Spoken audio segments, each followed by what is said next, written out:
After getting my Raspberry Pi a few months back, I ordered a variety of sensors.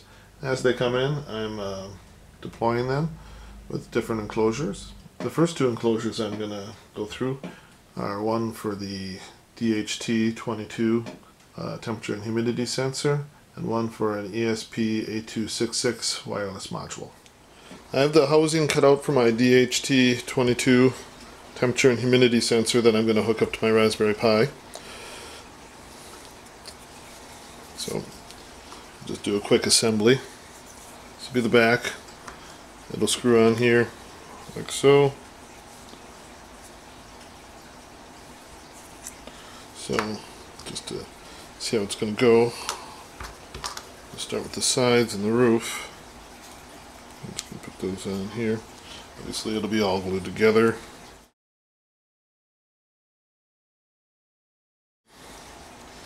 The front goes in like this. And then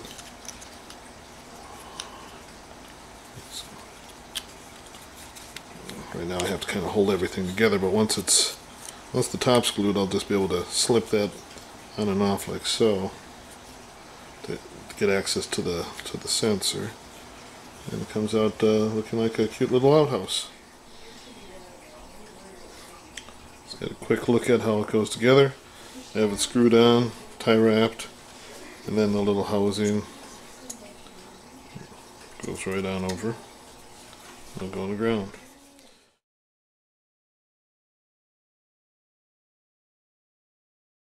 I'm going to go through a quick assembly of an enclosure I made for this ESP8266 module.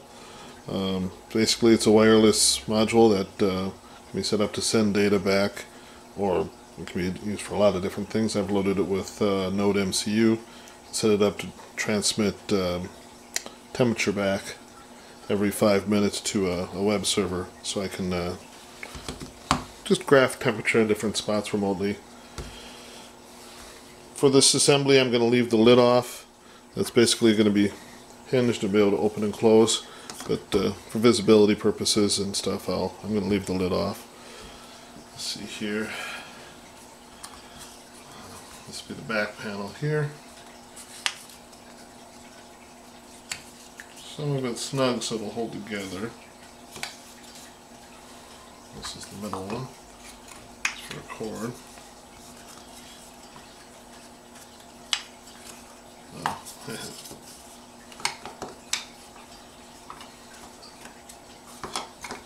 Actually, it can be tricky to get the whole thing together at once with the lid on and then into the base, but yeah, not too bad.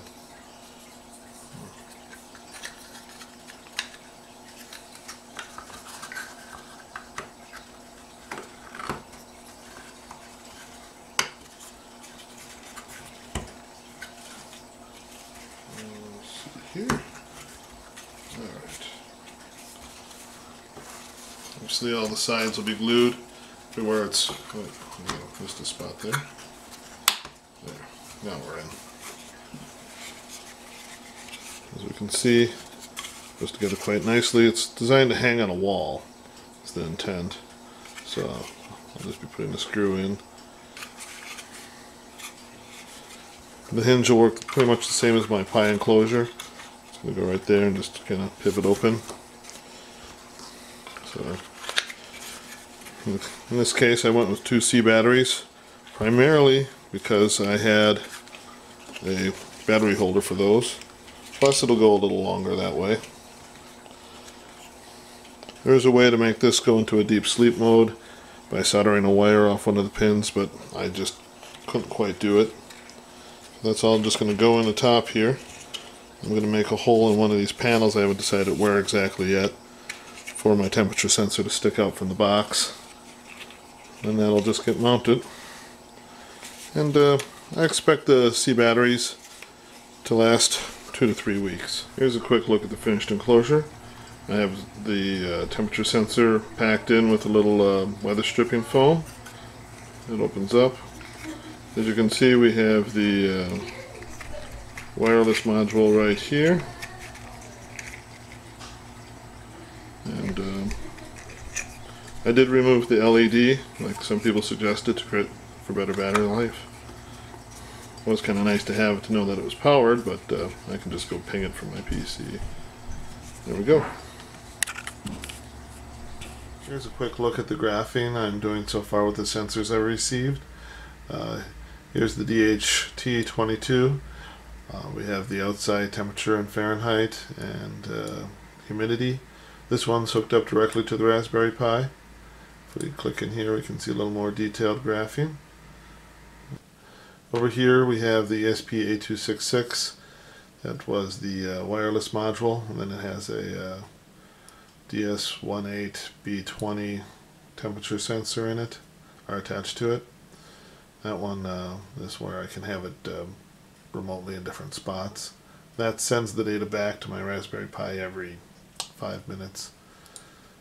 You can see the graphing going on here. Plans are available for both enclosures at my website. Thanks for watching.